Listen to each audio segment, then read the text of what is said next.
बिना कारण बिना दोष बिना कारण महापापी थिला बोली ताको माइली खाई को हरण करथिला से दोष तो माइले मैं ये अंगर पचारती हाँ जिते बड़े त्रेता जुगे रामचंद्र सीता को उद्धार कले एवं अयोध्यावासी सब नाच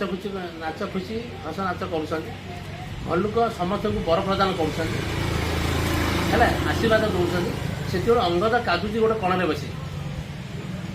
बाड़ी पु अंगद गोटे कण में बसी कांदुन कहीं बापा मरी जाइए बोली कांदुन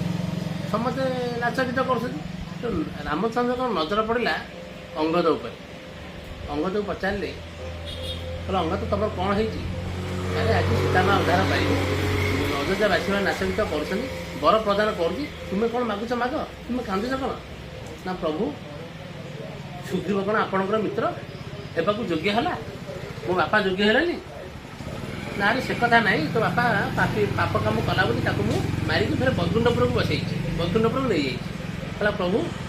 6 मास को जाकिला बाला रावण को 6 मास जाकिकी मो बापा बुलूला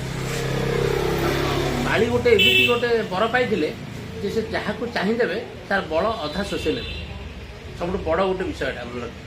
बाड़ी जहाँ को चाहिदेव तार बड़ अधा शोषे नब से किष्केन्द्र राजा तार बिना पत्र इशारा पत्रटा है ना कि से बड़ बेईमान गछ निम गछ से फुले फल भारी मिठा से आपको लुचेक रखी मत आप अभिशाप देते मला बेले से पाद टू मुंड पर्यंत तार शरीर सब पिता हो जाऊ थू लोक बोली कहे प्रभु रामचंद्र पड़ोले वृक्षटी गछ तले पड़गला प्रभु भल आपण बाड़ी मारे बाड़ी मत अभिशाप देला मो कथा किए बुझे ना रे मुख्य मन दुख करना ये जुगे तो ऋण मुझे सुझी पारि ना प्रभु केवे सुझे ना चपर जुगे ये कली जुगे तो शरीर मो शरीर या तक समस्ते कहे लिंब लिंब बोली जय जगन्नाथ जगन्नाथ कहे भगवान कौन सुना अभाव थिला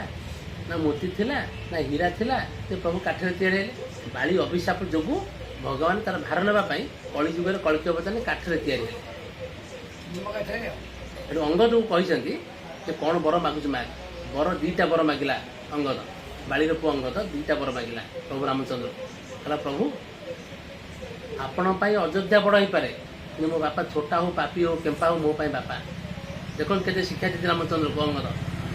कहला प्रथम बर दिंतु आपण को मारि पितृ हत्यार प्रतिशोध नेबी कहला तथा कहला मत तो मारू भगवान हसीदे प्रभु रामचंद्र कहला मारू मत ना हाँ प्रभु मारि जदि न मारुची इतिहास